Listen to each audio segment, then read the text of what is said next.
Selamat pagi, Shalom bagi semua Bapak Ibu yang dikasihi Tuhan. Pagi yang sangat luar biasa bahwa Dia menganugerahkan kesehatan, damai sejahtera, sukacita yang luar biasa. Mari kita akan bersama di pagi ini akan belajar firman Tuhan untuk membekali aktivitas sepanjang hari ini. Sebab saya percaya bahwa Tuhan punya obsesi yang sangat besar untuk hidup kita. Dia selalu merindukan bahwa kita mencapai kemaksimalan.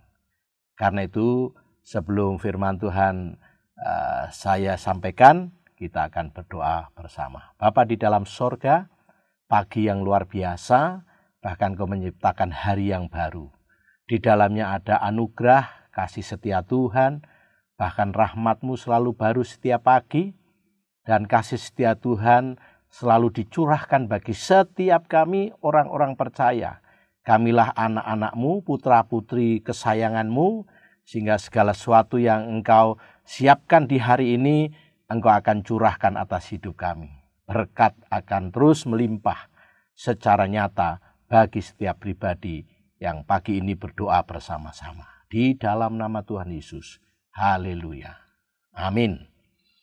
Mari kita akan belajar firman Tuhan pagi ini. Saya memberikan tema doa yang dikabulkan oleh Tuhan. Ya, temanya doa yang dikabulkan oleh Tuhan. Nah, pertanyaannya adalah kalau ada doa yang dikabulkan oleh Tuhan, berarti ada doa yang tidak dikabulkan Tuhan. Dikabulkan itu artinya kalau Bapak Ibu berdoa, meminta, memohon kepada Allah dalam nama Yesus, apapun itu permohonanmu, lalu didengar, dijawab dan dikabulkan oleh Tuhan. Dikabulkan itu diwujudkan, ya, digenapkan oleh Tuhan secara nyata.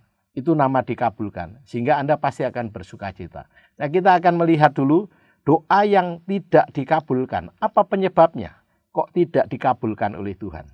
Yang pertama itu ada dalam Yesaya 59 ayat 1 dan 2. Doa yang tidak dikabulkan Tuhan karena apa? Ya, pertanyaannya. Ayat 1, sesungguhnya tangan Tuhan tidak kurang panjang untuk menyelamatkan dan pendengarannya tidak kurang tajam untuk mendengar.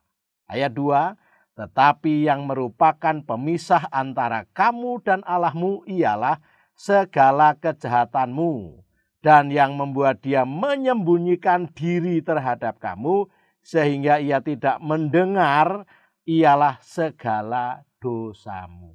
Jelas ya, kalau Anda dan saya sudah berdoa mungkin berhari-hari, berminggu-minggu, berbulan-bulan, bahkan bisa jadi bertahun-tahun. Kok tidak ada jawaban, bahkan mungkin respon saja tidak ada. Karena seringkali kalau Bapak Ibu berdoa itu ada 3 jawaban. Ada jawabannya ya, nanti, dan tidak. Nah, yang ini jawabannya adalah tidak.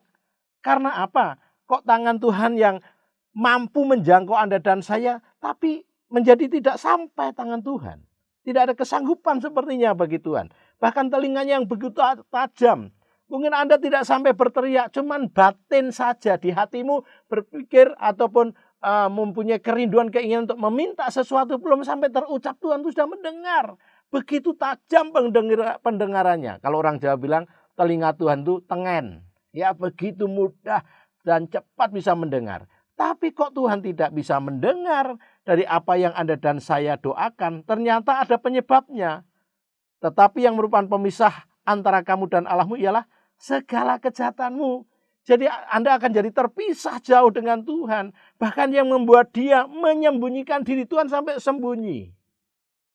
Seperti jemaat di Laodikia, dimuntahkan oleh Tuhan. Jadi kalau Anda dan saya mau datang kepada Tuhan dan Tuhan melihat dosa dan kejahatan kita yang belum kita bereskan, Tuhan malah sembunyi akhirnya. Lari tidak bertemu dengan Anda. Itu yang memisahkan dan membuat kita jadi tidak didengar. Karena kejahatan dan karena dosa. Alasan yang kedua. Doa yang tidak dikabulkan karena apa? Yakobus 4 ayat 3. Atau kamu berdoa juga, tetapi kamu tidak menerima apa-apa. Karena kamu salah berdoa. Sebab yang kamu minta itu hendak kamu habiskan untuk memuaskan hawa nafsu. Salah berdoa bukan karena kata-katanya yang salah. atau kata-katamu yang kurang indah, mungkin kata-kata yang tidak tertata rapi, bukan itu. Doa itu harus keluar dari dalam hatimu, sesuai dengan isi hatimu, sesuai dengan kerinduanmu. Bahkan di dalam Efesus dikatakan Tuhan itu dapat melakukan jauh lebih dari apa yang kita doakan dan kita pikirkan, sesuai dengan kuasa yang bekerja di dalam kita. Tapi mengapa? Kok doamu tidak dikabulkan Tuhan dan tidak mendapatkan apa-apa? Karena kamu salah berdoanya, bicara soal motivasi. Untuk dihabiskan memenuhi hawa nafsu, misalnya Anda meminta berkat keuangan yang melimpah. Ternyata kamu sudah punya rencana-rencana untuk beli mobil baru karena tetanggamu punya mobil baru. Untuk kamu bisa pergi ke luar negeri karena kamu lihat temanmu mungkin bisa jalan-jalan ke luar negeri dan sebagainya. Untuk kamu membuat rumah yang jauh lebih bagus dari sekarang yang Anda miliki. Karena demi persaingan, karena demi gengsi, karena demi kamu bisa dipuji banyak orang. Itu artinya salah berdoa. Karena Anda ingin menggunakan berkat yang kamu minta itu untuk memuaskan hawa nafsumu.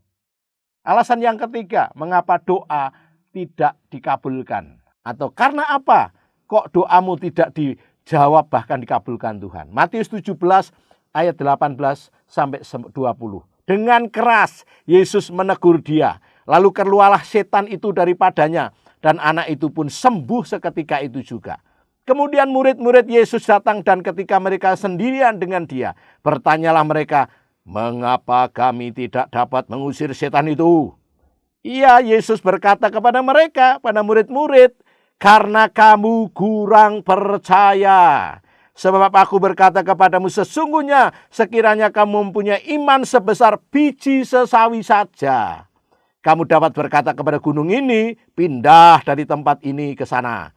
Maka gunung ini akan pindah dan takkan ada yang mustahil bagimu. Coba perhatikan ini.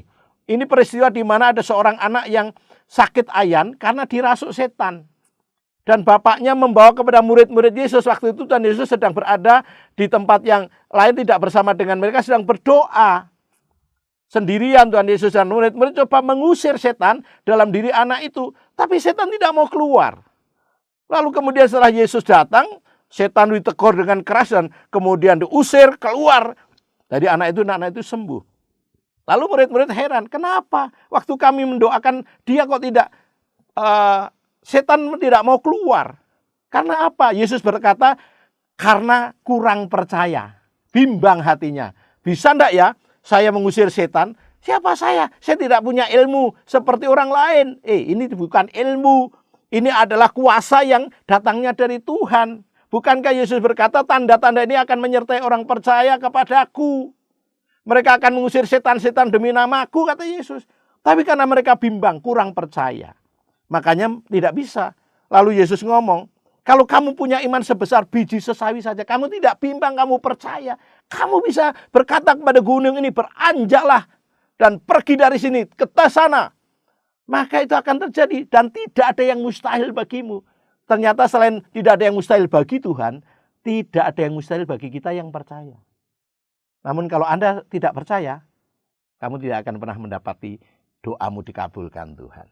Nah sekarang kita akan melihat doa yang dikabulkan Tuhan itu seperti apa. Harusnya kita berdoa seperti apa. Ini yang pertama, doa yang dikabulkan Tuhan karena percaya. Alasannya karena percaya. Markus 11 ayat 23 sampai 24.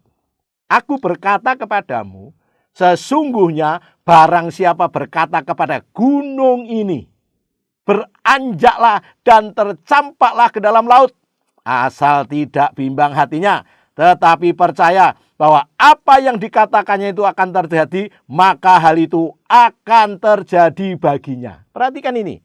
Kalau Anda dan saya percaya di dalam doa kita, dan kemudian tadi di dalam Matius dikatakan kamu punya iman sebesar biji sesawi saja. Salah satu biji yang terkecil adalah biji sesawi. Dan itu sangat kecil tapi ada kehidupan di dalamnya. Kalau kamu punya iman sebesar biji sesawi, kamu bisa memerintahkan gunung. Itu bisa dari gunung pencobaan. Ya, gunung bisa jadi sakit penyakit. Gunung bisa jadi karena terbelit utang. Gunung bisa jadi problem, permasalahan. Gunung bisa jadi kompetitor dalam usahamu. Ada banyak hal yang jadi gunung yang menghambat dan menghalangi apa yang ada dalam hidupmu. Sehingga engkau dan saya sepertinya tidak bisa berbuat apa-apa. Tidak bisa berjalan selanjutnya karena ada gunung yang menghalangi. Tapi kalau Anda dan saya punya iman sebesar biji sesawi, kita percaya dan tidak bimbang, maka Anda bisa berkata, hai gunung pencobaan, hai gunung sakit penyakit, hai gunung persoalan, gunung krisis keuangan, kamu beranjak, pergi dari hidupmu dan tercampak dalam lautan. Itu pasti akan terjadi. Bahkan ayat 24.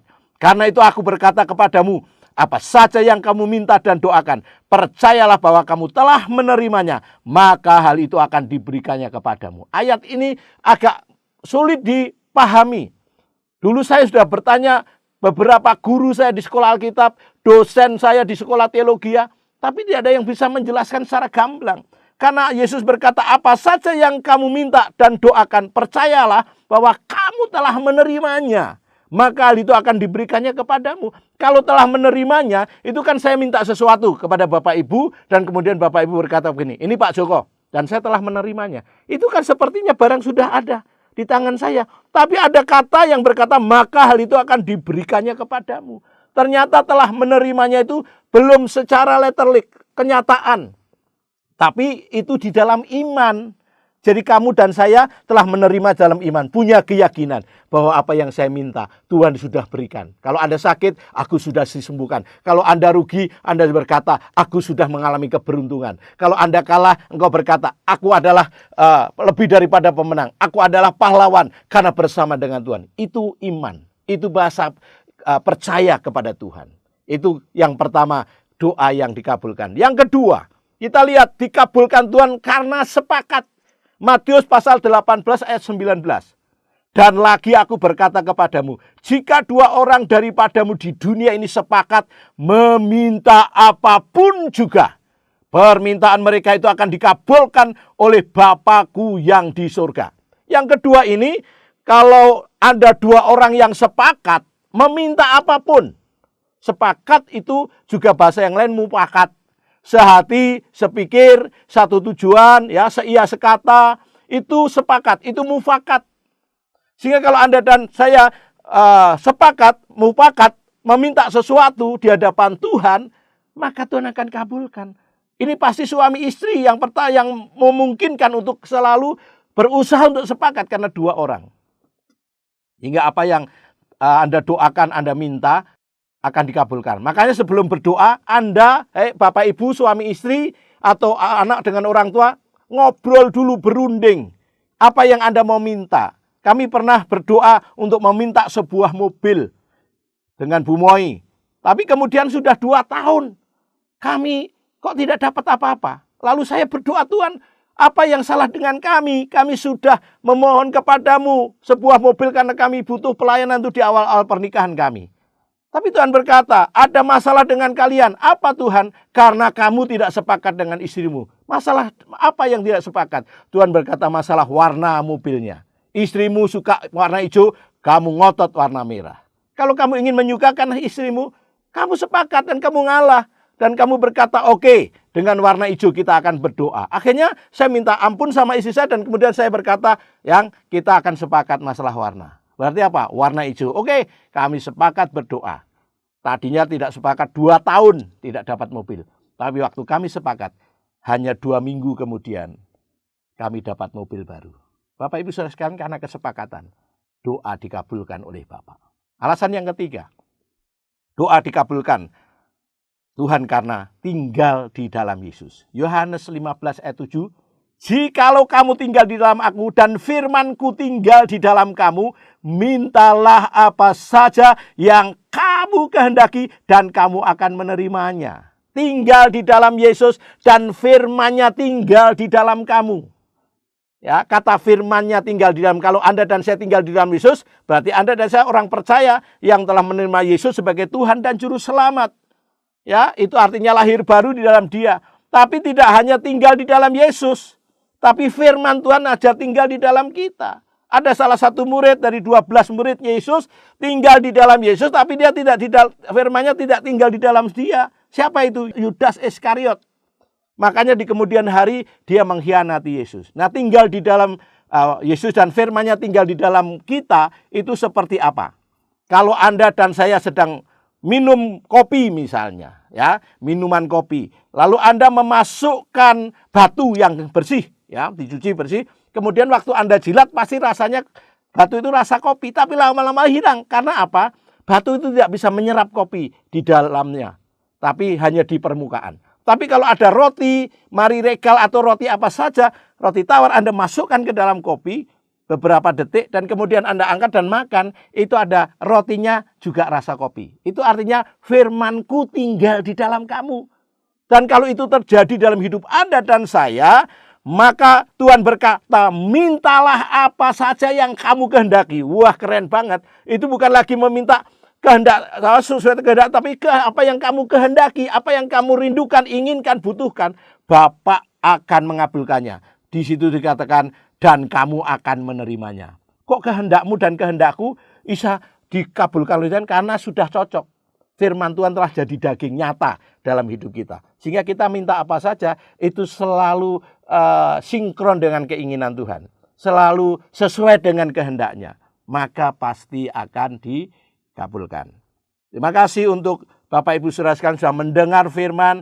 Dan dengan semangat, antusias, Anda begitu berbahagia waktu mendengar pengajaran ini. Oh, saya sudah doa bertahun-tahun kok belum dikabulkan oleh Tuhan. Berarti karena jangan-jangan ada 3 alasan tadi. Ya, dibaca ulang, direnungkan, atau Anda dengar lagi firman Tuhan ini sampai Bapak Ibu menangkap secara utuh, mudeng, dan mengerti betul. Sebab siapa yang mengerti kebenaran, dia akan dimerdekakan. Dimerdekakan dari kebodohan. Dimerdekakan dari semua ikatan yang selama ini menghalangi untuk Anda benar-benar setia kepada Tuhan. Baiklah, kita akan berdoa untuk firman Tuhan pada hari ini. Dan saya percaya semua kita diberkati. Bapa di dalam sorga, terima kasih. Karena hamba-Mu sudah menyampaikan apa yang menjadi isi hati-Mu di pagi ini. Kami percaya bahwa tanpa terkecuali siapapun Bapak Ibu, saudara-saudara, anak-anak yang telah mendengar firman ini, semua kami diberkati Tuhan. Kami mempercayai bahwa apa saja yang Tuhan akan lakukan di hari ini, itu semua untuk kami. Berikan kepada kami kesanggupan. Semua akan melakukan segala aktivitas, pekerjaan, usaha, bisnis yang Tuhan sudah percayakan kepada kami. Seringkali kami menghadapi kesulitan, kadang ada masalah yang kami tidak bisa pecahkan sendiri. Roh Kudus akan memberikan kepada kita, kepadamu dan kepadaku pengurapan, roh keahlian, pengertian dan pengetahuan dalam segala macam pekerjaan. Ada hal-hal yang tidak mungkin dan tidak bisa diajarkan oleh manusia. Roh Kudus akan mengajarkannya. Karena ada problem masalah yang sulit, sangat sulit, tidak ada seorang pun bisa menyelesaikannya. Tapi Roh Kudus akan menolong Anda dan saya untuk bisa menuntaskan sampai selesai.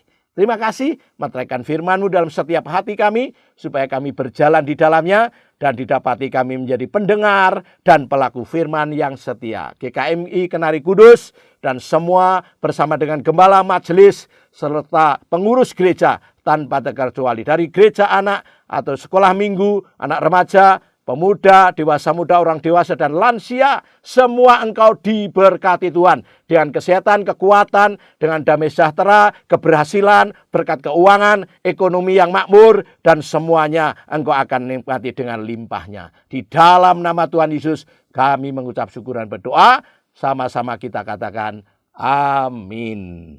Puji Tuhan, saya sudah sampaikan firman, dan kiranya semua diberkati oleh Tuhan. Bertemu kembali dalam kasih-Nya, dalam keadaan sehat dan sejahtera karena Tuhan. Tuhan memberkati kita. Amin.